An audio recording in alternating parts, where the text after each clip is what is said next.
राजा कृष्णदेव राय के जन्मदिन के अवसर राजमहल में बहुत बड़े भोज का प्रोग्राम किया गया।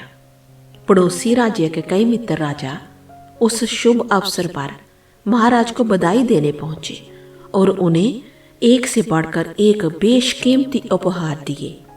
सभी उपहारों में महाराज को सबसे ज्यादा प्रिय वो 4 फूलदान थे। वे रतन जड़त फूलदान कला का उत्तम नमूना थे। महाराज ने उन्हें अपने शयन कक्ष में रखवाया और एक सेवक को उनके उचित रख रखाव की जिम्मेदारी सौंप दी। सेवक पूरी सावधानी से उन फूलदानों की साफ सफाई किया करता था। उसे पता था कि महाराज को वे फूलदान कितने प्रिय थे। यदि उसकी असावधानी से उन्हें कुछ भी नुकसान हुआ तो फिर उसकी तो खैर नहीं, किंतु एक दिन जो नहीं होना था वह हो गया।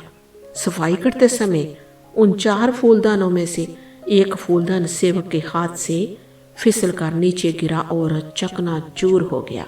डर के मारे उसकी जान सूख गई, लेकिन ये बात ना छिपनी थी और ना ही छिपी। महाराज को जब फूलदान टूटने की खबर मिली तो वो तो आग बबूला हो गए। उन्होंने उस सेवक को फांसी पर लटका देने का आदेश दे दिया। वह सेवक बहुत रोआ, बहुत मिन्नतें की, लेकिन महाराज टस से मस न हुए। अगले दिन सेवक को फांसी पर लटकाए जाना था। तेनालीराम को जब ये बात पता चली तो उन्होंने महाराज से मिलकर एक छोटे से अपराध के लिए सेवक को फांसी देने का विरोध किया, लेकिन महाराज इतने अधिक क्रोधित थे कि उन्होंने तेनालीराम की बात अनसुनी कर दी। महाराज को समझाने में असफल होने के बाद तेनालीराम बंदी गृह में उस सेवक से मिलने पहुंचे। सेवक तेनालीराम को देख अपने प्राणों की रक्षा के लिए गिड़गिड़ाने लगा। तेनालीराम उसे दिलासा देते हुए बोले, विश्वास करो, तुम्हें कुछ नहीं होगा, बस फांसी के पूर्व जैसा मैं कहूँ वैसा ही करना। तेनालीराम सेवक के कान में कुछ कहकर वहां से चले गए। अगले दिन सेवक को फांसी से पहले महाराज के सामने ले जाया गया। महाराज ने उससे उसकी अंतिम इच्छा पूछी तो वह बोला, महाराज, मेरी अंतिम इच्छा बचे हुए 3 फूलदानों को देखने की है। उसकी अंतिम इच्छा पूरी करने वे तीनों फूलदान दरबार में मंगवाए गए। जैसे ही वह फूलदान उस सेवक के सामने ले जाए गए, उसने उन्हें उठाकर जमीन पर पटक दिया। तीनों फूलदानों के टुकड़े जमीन पर बिखर गए। अपने प्रिय फूलदानों का हश्र देखकर महाराज को क्रोध 7वें आसमान पर पहुंच गया। वह चीख पड़े, जे तुमने क्या कर दिया मूर्ख, इन फूलदानों को तुमने क्यों तोड़ा? महाराज, मेरे हाथों जब एक फूलदान टूटा तो मुझे मृत्यु दंड मिला।